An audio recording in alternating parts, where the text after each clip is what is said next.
All right, we are ready for Job 35 to 38 in our survey of Job.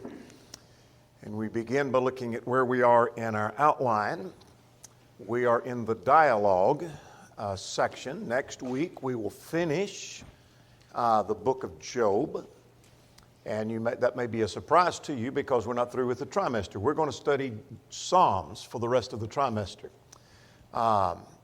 So we will finish with chapter 38 tonight, and then we will go through chapter 42 next time. And we finish the book of Job. Then we start into Psalms. We're going to go through the first 49 Psalms, I think it is, in this trimester. So we're going to be grouping them like Psalm 1 to 6, and then 7 to 12, etc. But anyway, that's where we're headed. So here we are in this dialogue section of the book of Job, and we are right here dealing with Elihu and God and Job. We divide the dialogue by sections of speeches. There was Job's lamentation, followed by 3 cycles of speeches, and the speeches fizzle out with the friends, Eliphaz, Bildad, and Zophar. Elihu, after Job has made his final declaration, says that it's time for him to speak. He was younger. These others are older. He was looking for wisdom, didn't see it, and consequently he's ready to speak, and he does. And so his speeches take us from 32 to 37. We're going to look at 35, 36, and 37 and finish Elihu's speech, and then we're going to talk about God's speech. And God, we don't get through with what God has to say, but God has patiently waited. The long-suffering of God is evident that while he's been misrepresented by the friends, by Job, and even Elihu, God patiently waits and then sets the record straight. Though God doesn't say everything, if this is your first reading and serious study of the book of Job, you're going to be surprised because what you expect, if you haven't studied it before, God to say at the end, he doesn't say. He doesn't give all the answers. And we'll say more about that when we start into his speech here in just a few moments. But that's where we are. And then we're going to look at the outcome. So here's the speech that Elihu gives. He's listened to everybody else's speech. We mentioned last week that he seems to have been there all along. And at least he's well aware of what Eliphaz, Bildad, and Zophar and Job has been arguing and saying. Because he responds to some things that Job had said earlier, like in chapter 9. We'll talk about it a little bit later. But after this introduction, he said that the text tells us the 3 friends had ceased to answer. He's angry with Job because he justifies himself and not God. He's angry with the friends because they didn't give him any evidence, and yet they condemned him. Waited because of your age. And so he starts with the rebuke of Eliphaz, Bildad, and Zophar. What did he say to them? Paraphrase it. I was expecting...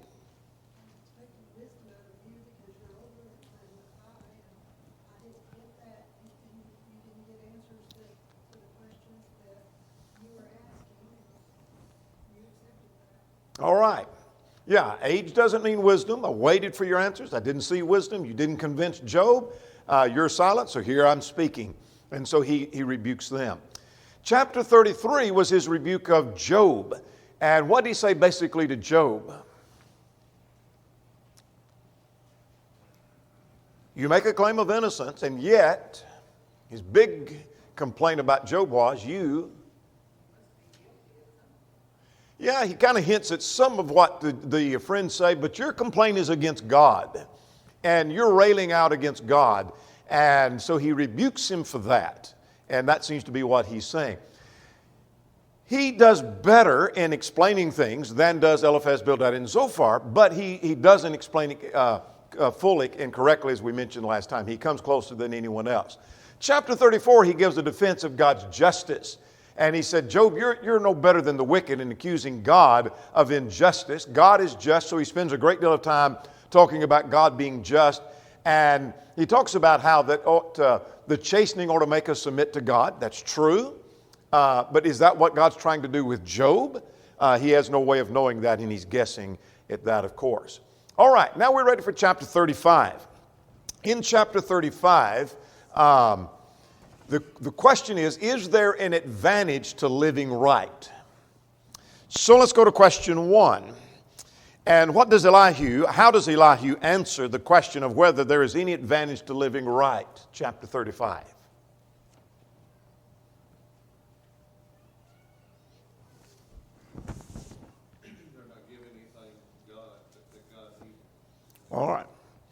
You're not giving anything to God that God needed. Righteousness doesn't affect God, doesn't make him better. But it affects man. What else? Does he represent Job correctly? 50-50 chance of getting that one right, yes or no? The answer is not yes. No. Yeah, he didn't represent Job correctly. Let's start with that. Let's go with verses 1 to 3. He says, this basically is your view, Job.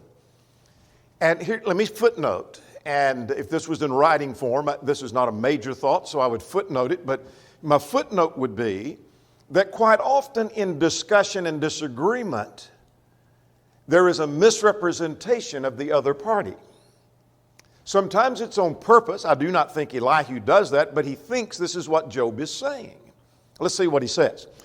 He said, do you think, I'm reading at verse 2, do you think this is right? Do you say my righteousness is more than God's? In other words, there's two things I want you to take note of. One is that Job, he thinks Job is saying that his righteousness is greater than God's. And how would he argue that? Now, I'm going to give you some evidence of that in a moment, that where he may have twisted some things or misunderstood some things from chapter 9. But Job is saying, I'm innocent, and yet he's accusing God of being unjust and unfair. So you're claiming you're righteous, but you're saying God is unjust. So are you saying then that God is unjust? Job, that's what you've been saying. Let's look again at verse 2. Do you think this is right? Do you say my righteousness is more than God's? Second charge. That wasn't correct. Job had not said that, by the way. Verse 3. For you say, what advantage will it be to you? What profit have I more than if I had sinned?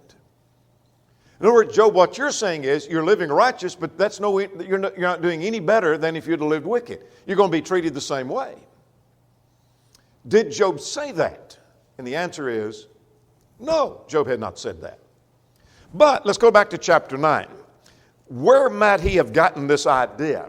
Where might he have misunderstood some things? That doesn't mean Job was at fault for poor wording. Maybe it was. Job had said earlier, you remember, that I say things sometimes when I'm hurting like this that I don't really mean. But look at verse 21, chapter 9, Job 9, 21. I am blameless, yet I do not know myself. I despise my life. It is all one thing. Therefore I say he destroys the blameless and the wicked. Well, it sounds like Job is saying, it doesn't matter if you live righteous or wicked, you're going to suffer anyway. And maybe that's where he got that idea. Let's pick up now at verse 27. And he says at verse 27, if I say I will forget my complaint, I will put off my sad face and wear a smile, I am afraid of all my sufferings. I know that you will not hold me innocent. If I'm condemned, why do I labor in vain? Sounds like Job is saying that it doesn't matter how I live, God's going to treat me the same way. But Job had never really said, go back now to our text in chapter 35, that there is no advantage to living right. Job had never said that. But I can understand where Elihu might have thought Job had said that. Does that make sense? Let me illustrate that with another reference in the New Testament. Paul had said, where sin abounds, grace did much more abound. Remember that? Romans 5:20. And yet it had been misunderstood that the more we sin, then the more grace there is. So therefore let us do evil that good may come. Chapter 3. Make sense? Is that what Paul had said? No, that's not what Paul had said. I see though where that misunderstanding could have come. Make sense? All right. Now let's see what is said about that. Now look at verses 9, let's look at 4 to 8. Sin and righteousness doesn't affect God but man. Now, Kevin commented on this a moment ago, but what's he saying in that section? This is Elihu's thoughts. If you sin, it doesn't really affect God. Doesn't mean God's not sad. Doesn't mean God's not disappointed. It just simply means it doesn't do anything to God like it does to man. That's where the problem is. And if you do righteousness, that doesn't do anything to God either. It does something for man. Then he makes this point. That's all he's really saying in 4 to 8. Look at verses 9 to 16. Now, this is some question among commentators exactly the point here. Haley makes the observation, and he quotes from, I think, Barnes, and I think Barnes may have the idea that basically God doesn't listen to man because of man's attitude. I'm paraphrasing, and then we'll go back and look at the verses. That man finds no relief because his attitude is wrong. And Job, if you're not finding that, maybe your attitude's wrong. I'm not thinking he's saying the same thing Eliphaz, Bildad, and Zophar were saying, you've done something wrong but I don't know what it is. But God may not be answering you because your attitude's wrong. Did Job have a bad attitude? Well, yeah, and some of it he did. So let's start at verse 12. Here they cry out, but he does not answer because of the pride of the evil men.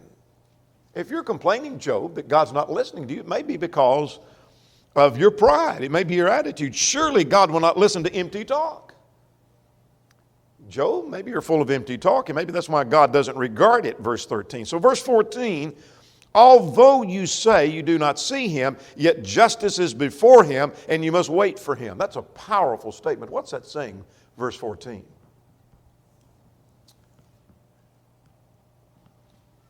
You cry out to God, and you don't get relief immediately. You cry out to God, and you don't get the answer that you want. You're suffering, and yet you claim innocence. Job, what you need to do is, finish my sentence. Wait on God. What does that mean? God in his own time will answer your prayer as he sees fit, not as you see fit. Yeah. Trust. Put your trust in him. Put your trust and your confidence in him. I want an answer now. I want an explanation now. I want results now. And what Elihu is saying, just wait on God. Put your trust and your confidence in God. And did Job have that confidence? Well, chapter 19, he said so. That I have a redeemer. I have a Goel. I have one that is my redeemer, and I shall stand at last, he said. I'm going to be vindicated in the end. He said he had that trust. All right, let's go to 9 through 16 now. Is simply saying, and I'm not going to say much more about that section, we're ready to leave chapter 35, is the problem may be your attitude, Job. Maybe that's why God's not answering you. So does he sound a lot like his friend, the friends? Yes. Is he saying the same thing that his friends? No, not exactly. Questions or comments on chapter 35? All right, let's go to chapter 36 and 37. In these two chapters, his focus is on God. Now, the wording of verse 1, Elihu, also proceeded and said. So this seems to be another speech. I don't know this to be the case. Some have suggested, because of the cycles of speeches, that Elihu is stopping and pausing and waiting to see if Job responds. Apparently, Job didn't say anything. If that be the case, I'll leave that to you to decide. So here Elihu goes again. Now his speech is about God here. So let's see what he says. Let's look at verses 1 to 4. And then we'll come back to question 2. What's he saying in verses 1 to 4?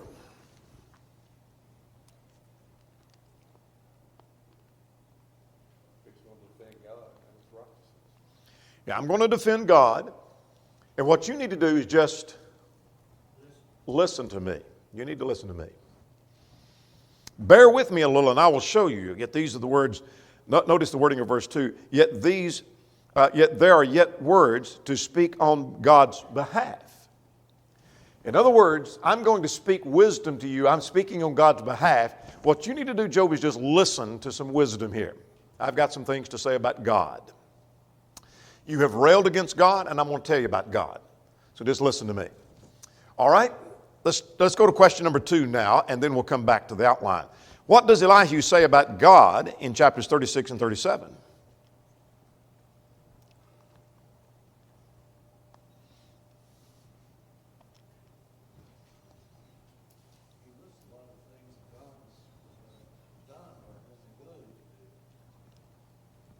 All right?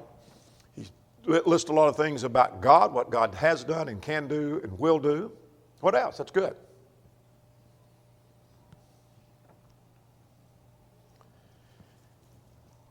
he does much of what God does later. God overwhelms Job with his greatness. And Elihu is doing that here. He focuses on the greatness of God and mentions the fact that we don't always know how or what God does.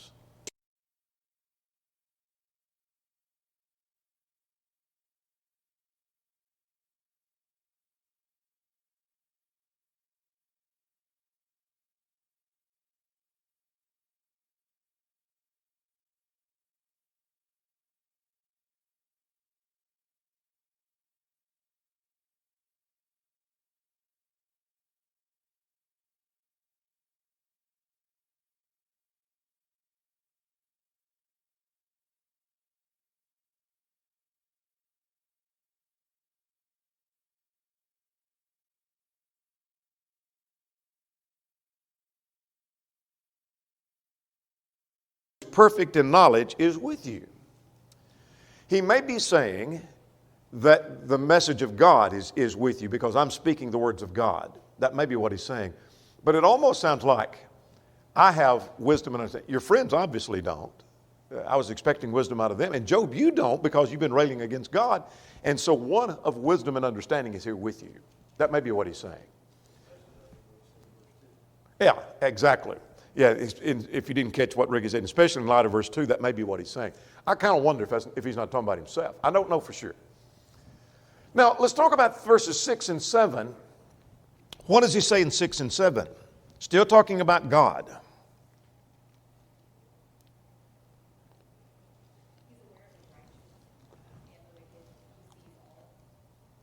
All right. He sees righteousness and wicked. He seems to be responding to this misunderstanding he has about Job, that Job says it doesn't matter if you live righteous or wicked, you're going to be treated the same. And so he says here that God does not preserve the wicked, but he exalts the righteous. God does take note of righteousness, and he blesses and he exalts the righteous. And the righteous will be blessed. So Job, you've got it all wrong based on his misunderstanding. Now, at verses 8 and 9, we're going to skip verses 10 through 12 on purpose. We're coming back to them. We're going to put them in another category. And then we'll pick up at 13 to 21. God allows afflictions for instruction. Now this, he's getting at what God uses discipline sometimes, chastening, suffering. So let's see what he says. So starting at verse 8 and 9, God teaches with that. If they are bound in fetters, held in the cords of affliction, then he tells them their work and their transgression, that they have acted defiantly. What's he saying? God sometimes allows afflictions, problems like you suffered, Job, to help people understand their transgressions and their sins. Is he hinting at the fact that Job probably has things that God's trying to reveal to him through the suffering? Sounds a lot like the friends, doesn't it? Now, verse 13. So the hypocrite in his heart stores up wrath. They do not cry for help when he binds them. What's he saying in verse 13?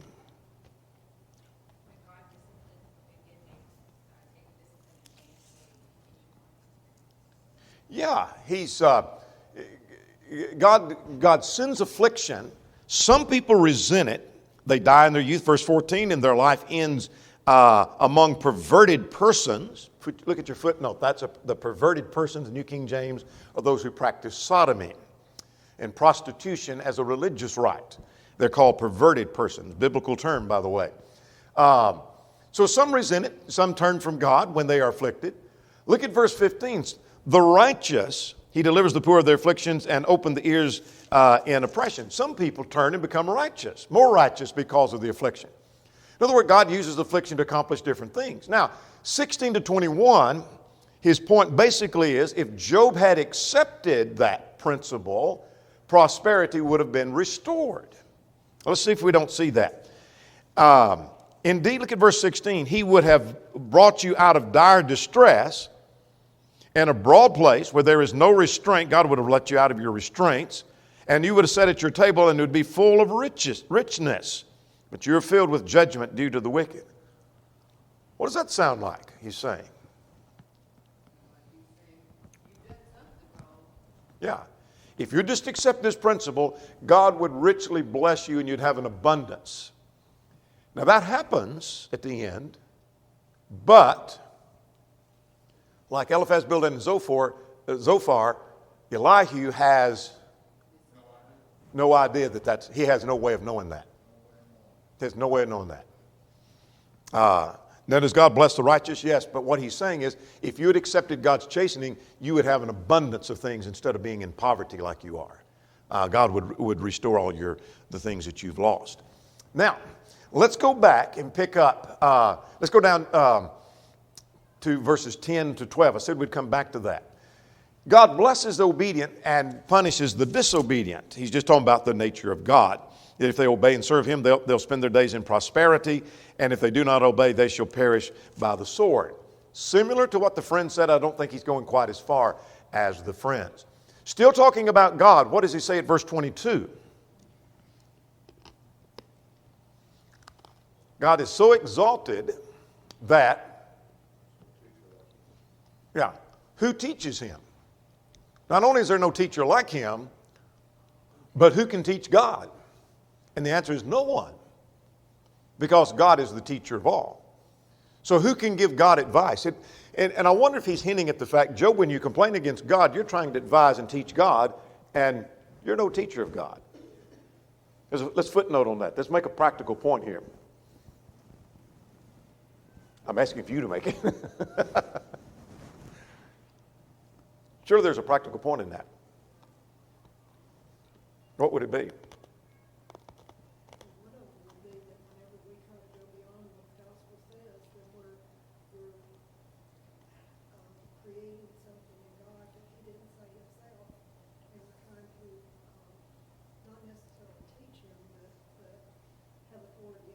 Okay, we sometimes do that. Anytime we're critical of God's plan or critical of God's word, we're setting in judgment on God. Remember Romans 11:34, who's known the mind of the Lord, who's been his counselor, who's wise enough or smart enough to set in judgment on God? You ever hear anyone say about a command of God, that's not fair? They become a teacher of God. God, you could do better on that. Or that doesn't seem right to me. That's saying, God, if you'd have listened to me, I could have told you better than that. We become teachers of God. No one's a teacher of God. Yes, ma'am.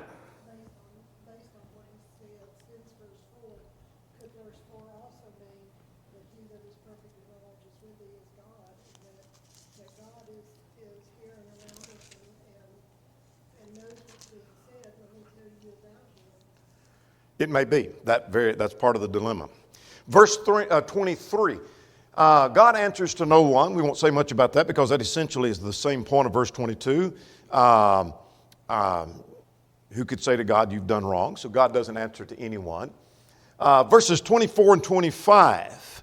Basically, man looks from afar and remembers to magnify his work, etc. In other words, man looks at the works of God and he stands in awe of God's work.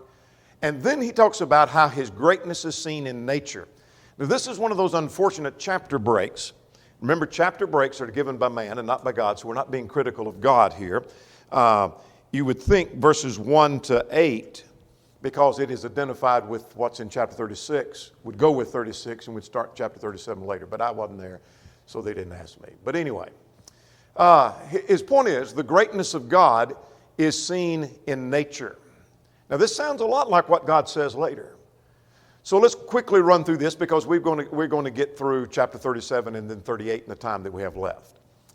So what does he say about the water cycle? Verses 27 and 28.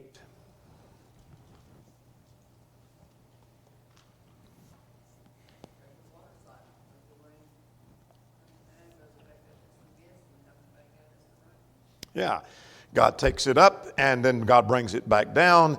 And he draws up the drops of water and distills it as a mist and when the clouds and so on and so forth. So here's God's greatness is seen in the water cycle. All right, we understand that. Verse 29 and then later verse 32 and 33 causes it to thunder. And the thunder from his canopy.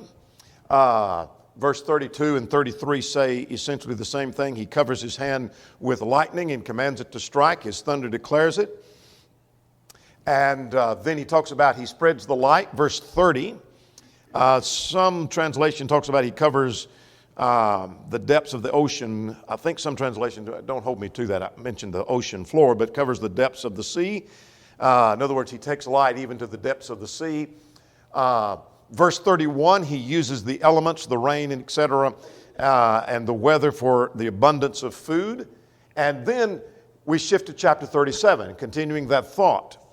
So let's see what verses 1 to 18 say. That's going to get the bulk of that chapter.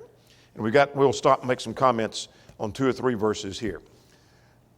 His point here is God controls the lightning, the thunder, the snow, the rain, and the ice, and the clouds, and the wind, etc. So let's work our way through that. What do you see in chapter 37? Look at verse 3. He sends forth under the whole heaven the lightning to the ends of the earth. He thunders his majestic voice. Look at verse 5. This is one of the things I said we'll be looking for in this speech. You might underline. He does at verse 5. He does great things which we cannot comprehend. In other words, there's things even about the weather and about nature we don't understand. So how can we begin to explain God's moral dealings with mankind? I'm not talking about God's moral rules. I'm just simply God's dealing with mankind. I can't explain everything God does or God allows because I can't even explain everything He does in weather. Does that make sense? He does things we cannot comprehend. What else do you see?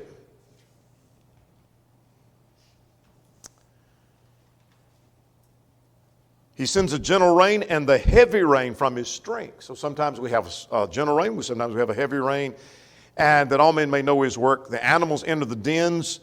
The chambers of the south comes the whirlwind. I'm headed to verse 13. We've got a question on that, but we're building up to that.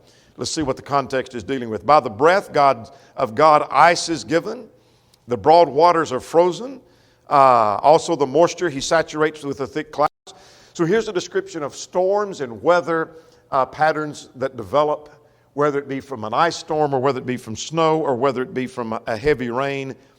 And they swirl about, being turned by His guidance. In other words, God's in control of the earth and God's in control of weather. Now, verse 13, He causes it to come, whether for, and He mentions 3 things, correction or His land or mercy. Let's go to question number 3. What is He saying in that verse?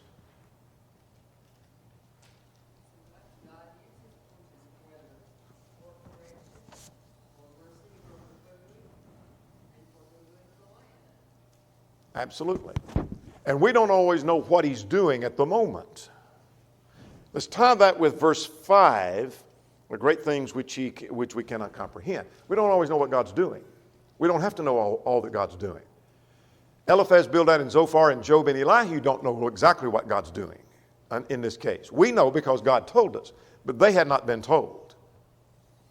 So let's look at those 3 things. He causes it to come, weather for correction. Sometimes God can use weather for punishment. He did with the flood, didn't He? Genesis 6 through chapter 9. He can use it for His land. In other words, for the benefit of the land. He can use it for mercy. I take that to mean for the benefit of man. So sometimes the land just needs rain, and the land needs snow, and the land needs whatever, or it may need wind, and God sends that. And sometimes He needs it for the benefit of man, for his food, or for the betterment of mankind, and then sometimes it's for punishment. So if God causes a flood, or if a flood is allowed, does that mean God's punishing those people? He might be, but I don't know that, do I? Or do I? I don't know that because there's no revelation about that. I just know that God sometimes can do that. What else do you see in answer to question number 3?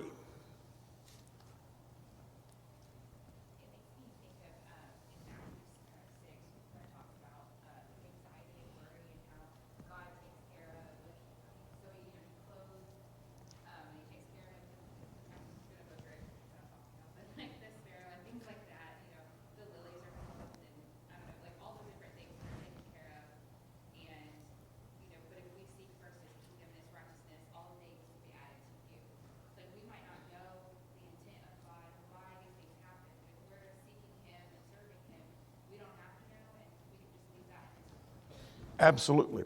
And I go back to what Elihu had said earlier. Job, just trust God. Just trust God. Just wait on him. He knows what he's doing. And he obviously does. One of the things I'm learning from verse 13 is God created a universe that he could control. I'm learning that from Revelation 4 as well.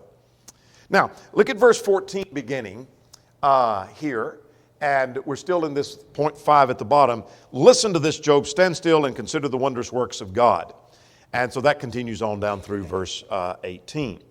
And so I'm not going to say any more about that section. Let's start now at verse 19. Let's shift gears. 19 to 23 to finish chapter 37. His question is, how can man approach such a God? God is so great. God is so majestic. God is so powerful. God is so wonderful. Who on earth can approach such a God is his question. Look at verse 20. Well, let's back up to 19. Teach us what we should say to him, for we can prepare nothing because of the darkness. Should he be told that I wish to speak? If a man were to speak, surely he would be swallowed up. In other words, to approach such a majestic God, as powerful and grand and glorious and awesome as he is, man would be swallowed up if he approached such a God and talked to him directly. I don't know that he means that literally, but he's just describing the majestic nature of God. For as for the mighty, we cannot find him. God is far above mankind. Now let's finish that section. Look at verse 24. What's his point here? With God, there is no partiality with God. So what does that have to do with anything? What could Elihu be saying? Therefore, men fear him. In other words, we ought to have fear, respect, and awe for this majestic God that he's just described as grand and glorious and awesome. And because of that, because he is majestic, he shows no partiality to any who are wise of heart. Job, he thinks Job, I think, is saying God shows partiality. Job had not said that, but he's making the point God obviously shows no partiality. Questions or comments on Elihu's speech? Started back in chapter 32. If you were the news commentator and we just sit and listen to that and now they turn the camera to you and you're to now comment on what you thought about Elihu's speech, what would you say? What would be your comments? In some ways, he seems a little easier on Job than the friend, but he still misses the point. Yeah. Yeah, I think if the camera came to me and they said, what do you think of all the speeches? I'd say Elihu did much better. He did much better. And if I had to sit in somebody's camp, I think I'd want to sit in Job's camp. But of the 4 friends that are there, I'd rather sit with Elihu. I'll jump in his camp before I will Eliphaz, Bildad, and Zophar. I'm not going to be in their camp. I think they greatly missed it. Did he set the record straight? No, he didn't. But did he do a better job? Yeah, he did a better job. Would you agree? All 3 of the friends at one time or another made some things that were bound to cut deep because they all told him at one time or another, and I don't remember ever reading that in Elihu's speech. No. You should have been punished worse. Yeah. I don't know how much Yeah. it could have been. Yeah, especially Bildad and Zophar hit him hard. Yeah, I think you're right. He never says that. He never indicates that you should have been punished worse than this. You've done something really bad. Yes, ma'am. God tells us that all of nature proclaims him. And it looks like he's going through here and relying on nature and saying, let me tell you about who God is. And in that, he's right. This gives us the characteristics of God that we can see. Mm-hmm. The others seem to have gone by more of a prosperity gospel. You're not succeeding because you've sinned, and if you didn't sin, you would be prospering. And they didn't have evidence in talking to him about God. Never gave any evidence of that. Good point. Let's go to question number 5. What does God say in chapter 38?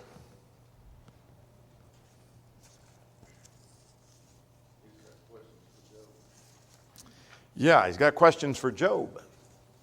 Now, let's see what goes on here in this speech. This is God and Job speaking. Now, I've already made this point, and I want to make it again. The long-suffering of God is just jumps off the page here because if we were God, we would have probably spoke at chapter 3. And God waits through chapter 3 and listens to the first cycle, the second cycle, the third cycle, Job's long speech, and Elihu's long speech before God ever says anything. And by the way, this has not gone on for 3 days. This has gone on for months. Months have passed, and now God speaks. That's powerful about the long-suffering of God. So God speaks now. And so what we have in chapters 38 to 40 is God asked Job to prepare for questioning, verses 1 to 3. We'll get to that in a moment. And then God's greatness is seen in chapter 38 and 39. That's as far as we're going to get. We're not going to even get into 39. But let's stop and talk about this speech a little bit. What God does is not what we expected. On my first real study of the Job, I couldn't wait to hear God speak because I wanted to see how God explained to Job what he explained to us in chapters 1 and 2. And I never found it. It's not there. I was disappointed. I thought, and yet that's part of the beauty of the book. Job never knows, never sees that. Job never sees that. I quote here from Francis Anderson. It's a good little commentary on the book of Job. He said, speaking of the Lord's speeches, he divides these up in sections. And he said, their aim, speaking of those speeches, he said, their aim is not to crush Job with an awareness of his minuteness contrasted to the limitless power of God, not to mock him when he puts his tiny mind beside God's vast intellect. On the contrary, the mere fact that God converses with him gives him a dignity above all the birds and the beasts, assuring him that it is a splendid thing to be a man. To look at any bird or flower and how many of them there are is a revelation of God in his constant care for his world. In other words, one of the things that Job is overwhelmed with, God cares about his world and God cares about you, Job. He overwhelms Job with his greatness. One more time, bear with my quotation from Anderson. He said, he is not called to a flight of pure thought into the transcendent beyond. He is not called to plunge into the depths of his own being to find the ground of all. It is by looking at the common things with God that Job is able to exclaim in the end, chapter 42:5, now I am satisfied, I have seen you with my own eyes. This is more than enough to answer his questions, or rather, it liberates him to live with joy even though his questions are not answered. I think he said it best. I like what Anderson said. He captured the thought. Let's look at verses 1 to 3. Job is called to answer questions before God. God answers him out of a whirlwind. And what does he say to Job? In verse 2.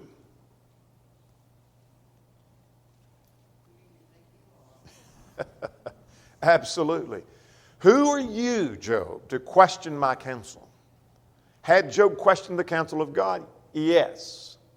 You say, how do you know? Well, I read the book, number one. Number two, God just accused him of that. And God is right in his accusation. So had he questioned God's counsel? Apparently so. God thought so. So he says to him, prepare like a man. And I'm going to ask you some questions. And so, in other words, Job is on trial, not God. Job had been putting God on trial. And you know, what's God doing here? And did God do what was right? And no, Job, you're on trial. I'm calling you to answer some questions. So basically, what are his questions now?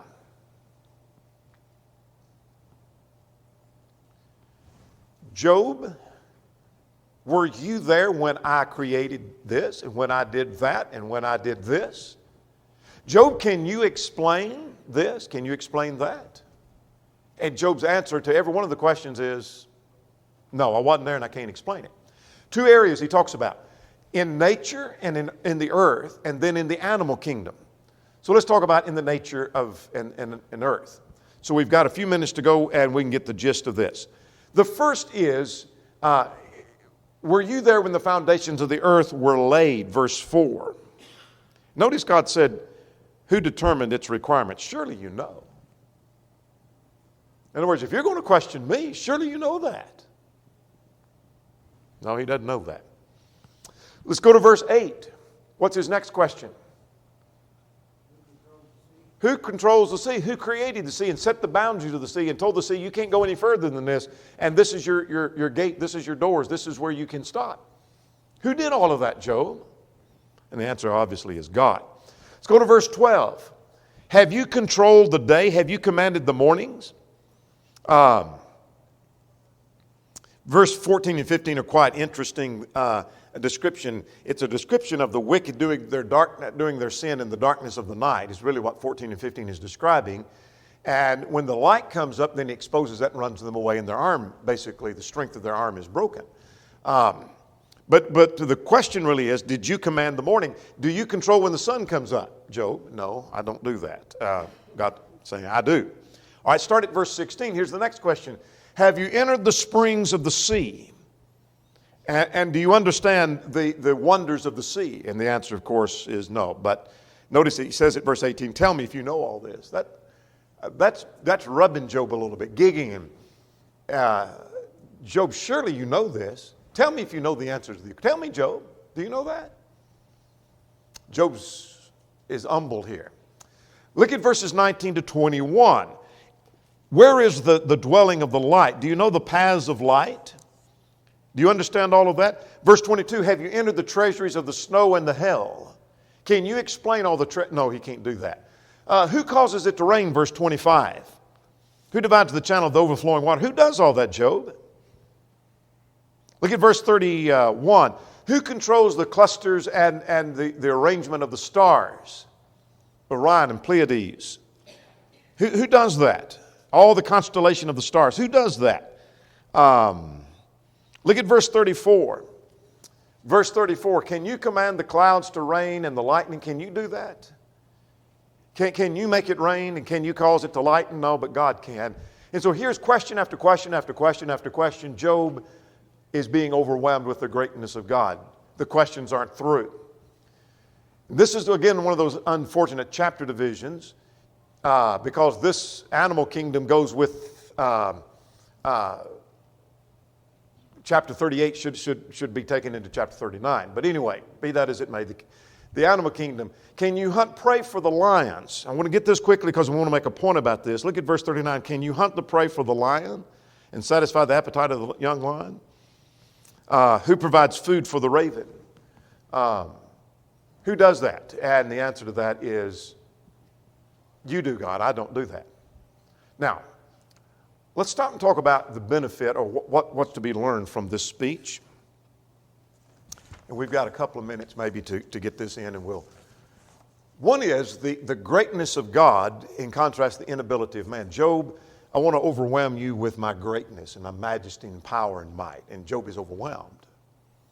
I know that because of what he says in chapter 42. The second thing is God's in control. That means he's in control of what's going on in Job's life, isn't he? God tolerated and allowed Satan to do what he did, but God put limits to the power of Satan, didn't he? So God's in control. The complexity of God's creation. God's creation is so complex, it requires good and evil. And you say, well, wait a minute, I don't believe that. What I mean by that, there's no possibility of having good if there's not also the opposite. That doesn't mean God created evil. It just simply means if God creates it where you can choose to do good, that also means you can choose to do evil. And there's some good and some bad. For example, the grandeur of the great beast is seen in devouring other animals. So like the feeding of the lion. Can you pray for the lion? Well, the lion's hunting other animals and killing animals. You say, well, this is terrible and bad. No, that's part of the grandeur of this majestic beast. See, God's creation is complex. You don't understand everything there is to understand, Job. And so really he's rebuking Job for questioning God. Who are you to question me about what goes on? And if I learn anything from this speech so far, we're not through with it, of God, I'm learning no matter what happens to us, I have no right to question God.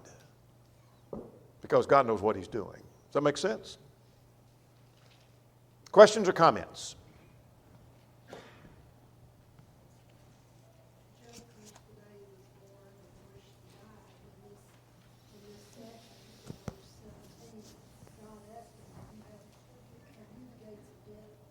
Have the gates of death 21, he says, he's asking him about what has happened. He said, surely you know it because you were born and because the number of my days is so great.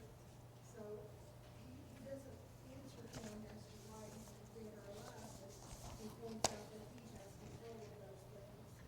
And that Job doesn't. And this also talks to the nature of God from the beginning.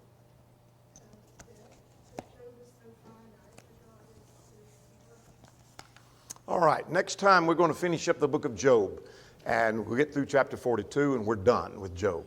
One of the things to be prepared for, what has impressed you most about the book of Job? There's something every time impresses me a little different. What is it with you? Let's talk about that next time.